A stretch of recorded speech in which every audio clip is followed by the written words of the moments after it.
Entonces, como he dicho al principio, esto es como un círculo concéntrico, ¿no? Lo hemos titulado Naturaleza teológica de la oración. Entonces ahora vamos a ir profundizando un poco más en los aspectos centrales que hemos visto hasta ahora. En concreto, vamos a ver, sobre todo, que esta es la parte más larga, el fundamento trinitario y cristológico de la oración. Es decir, los dos misterios centrales de la fe en relación a la oración. Dios es uno y trino y se ha encarnado en Jesucristo. En segundo lugar, hablaremos de María y la oración, todo lo que hace referencia a María y la oración, tanto desde el punto de vista de la oración de María como de la nuestra a través de ella. Luego haremos algo parecido con la Iglesia, lo he titulado Eclesialidad de la oración. Sobre todo me detendré en un punto importante que es la relación entre oración litúrgica y personal. Aviso ya que no hablaré mucho de oración litúrgica porque eso alargaría bastante, pero ya hay otras asignaturas sobre los sacramentos, etc., ¿no? Aquí me interesa sobre todo la relación entre las dos, que es importante y ha planteado problemas a veces. Luego un apartado de características de la oración que va destinado a completar algunas ideas de lo que ha ido saliendo para redondearlo más. Y un último apartado muy breve que es precisamente sobre la diversidad de formas y contenido de la oración. Que básicamente aquí lo que diré es que da igual, ¿no? Pero bueno, que da igual, pero en fin, algo diremos, ¿no? Bien, este es el esquema, aunque como digo es desproporcionado porque la primera parte es la fuerte, ¿no? Teológicamente. Estas dos son muy teológicas, pero en el fondo derivan de la primera. Por lo tanto, empezamos ahora y ya mañana continuaremos. Entonces, ante todo, lo que hay que decir es que la oración es un misterio, es un verdadero misterio sobrenatural. Claro, en cuanto hablamos de la Trinidad y Jesucristo, es decir, de los dos misterios centrales de nuestra fe, que podemos intentar explicar y razonar, pero que no comprendemos, pues si están implicados es evidente que la oración también será un misterio, ¿no? Y esto no es una excusa, pero sí que nos tiene que ayudar a darnos cuenta de que nunca vamos a saber todo lo que podemos, ¿no? Es decir, todo lo que es. La oración es muy profunda y tiene una enorme riqueza, eso es lo que significa misterio. Estas dos cosas es lo que significa misterio, ¿no? Profundidad y riqueza, y luego dificultad de comprensión y de expresión. Muchas veces no se encuentran las palabras, ese es uno de los grandes problemas de la teología, encontrar las palabras para expresar el misterio, ¿no? De ahí el recurso también a los santos y sobre todo a los místicos, ¿no? Porque te dan palabras que si no, no sabrías cómo usarlas, ¿no? Pero siempre nos quedamos cortos. De hecho, es un momento para recordar algo que es de la teología en general, pero que viene muy bien aquí, que son las llamadas vías, las tres vías para el conocimiento de Dios. Es una idea que viene ya de los padres de la Iglesia, ¿no? Vía afirmativa, negativa y de eminencia. ¿Qué quiero decir con esto? Aplicándolo en concreto a la oración. Cuando usamos una palabra o un concepto para hablar de la oración, por ejemplo, diálogo, que lo hemos usado hasta ahora, o amor, son dos conceptos que, tomados del lenguaje humano, los afirmamos de Dios, porque sabemos que tienen algo que ver con Dios. Si no, no podríamos afirmarlo. Pero al mismo tiempo que afirmamos, negamos, porque le quitamos a esos conceptos todos los elementos que no son aplicables a Dios. Por ejemplo, la temporalidad, ¿no? La imperfección, etc., ¿no? Porque si lo aplicáramos a Dios así, reduciríamos a Dios. Y luego lo llevamos a la eminencia. Aplicado a Dios siempre es todo infinito, supremo, ¿no? El amor supremo, la bondad suprema, la sabiduría eterna, etcétera, etcétera, ¿no? Entonces, eso es que estar haciéndolo continuamente en la oración. O sea, los conceptos que usamos son válidos, afirman cosas verdaderas, ¿no?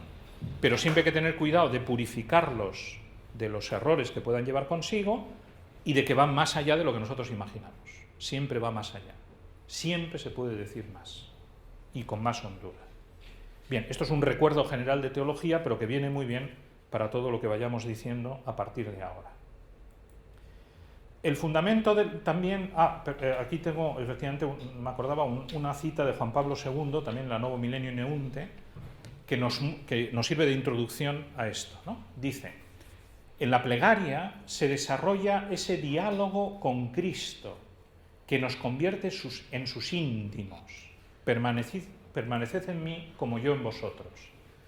Esta reciprocidad entre Dios y nosotros, es el fundamento mismo, el alma de la vida cristiana y una condición de toda vida pastoral auténtica. Y esta es como una síntesis de lo que vamos a ver en las próximas clases. Realizada en nosotros por el Espíritu Santo, nos abre por Cristo y en Cristo a la contemplación del rostro del Padre. Esto podríamos decir que es una definición trinitaria de la oración, más rica que la que hemos usado antes, ¿no? Que era solo diálogo de amor con Dios.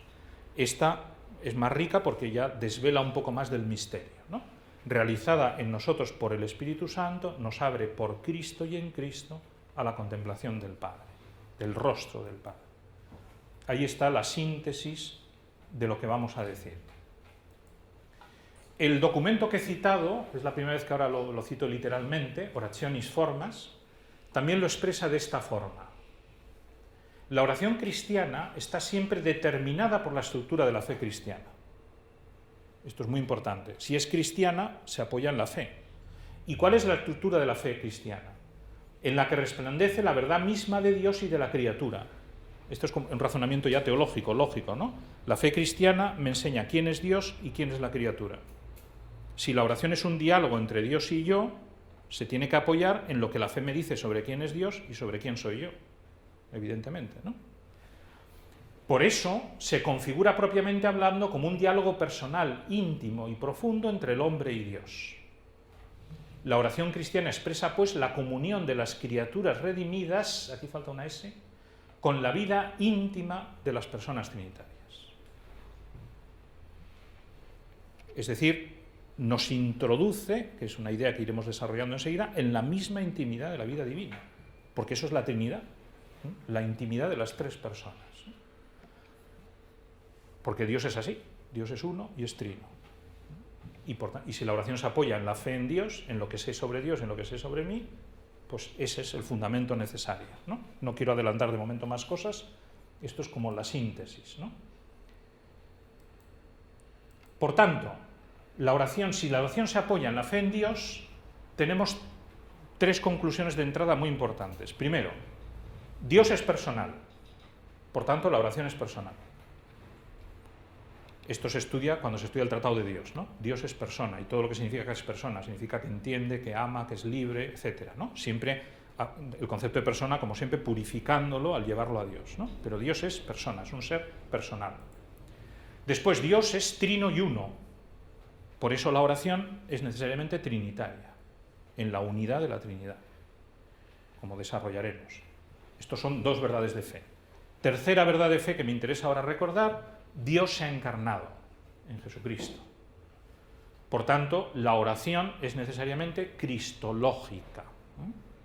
Que es lo mismo que decir cristiana, ¿no? Pero al ponerlo así suena más teológico, ¿no? Oración cristológica, trinitaria y cristológica, que es el título que he puesto, ¿no? Que es personal, es previo, porque de hecho son tres personas y una de ellas Jesucristo. Como se ve, es simplemente, de momento, hacer un silogismo, ¿no? Que aplica los misterios centrales de la fe a el caso particular de la oración.